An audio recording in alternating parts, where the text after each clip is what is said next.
Hello বন্ধুরা, সবাইকে শুভ দুপুর। সবাই কেমন আছো জানিও, আমি ভালো আছি। তো দেখো, আবার একটা ছোট্ট শর্ট ভিডিও নিয়ে চলে এলাম। আর আজকে দুপুরে কী রান্না হয়েছে চলো দেখিয়ে দিই তোমাদের, দেখে নাও। ঠিক আছে, দেখো ভাত করেছি, ভাতের মধ্যে আলুগুলো রাখা আছে। তো আলুগুলো মানে মাখা হয়নি এখনও, পরে মেখে নেবো। আজকে অনেকগুলো তরকারি হয়ে গেছে, তাই জন্য ওটা এক্সট্রা লাগছে।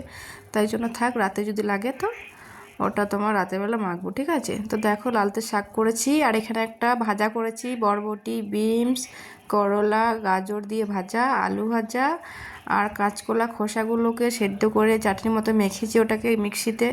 ঠিক আছে, আর এখানে পটল আলুর ঝোল করেছি, ওটা কাঁচকলা আলুর তরকারি আছে।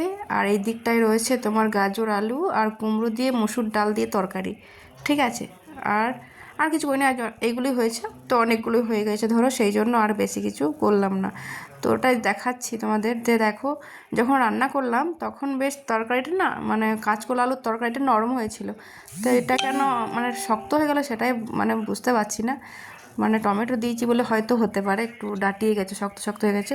তারপরেও কিন্তু আমার ছেলে মেয়ে ডিম চাই। এই যে ডিমের দেখো অমলেট করতে যাচ্ছে।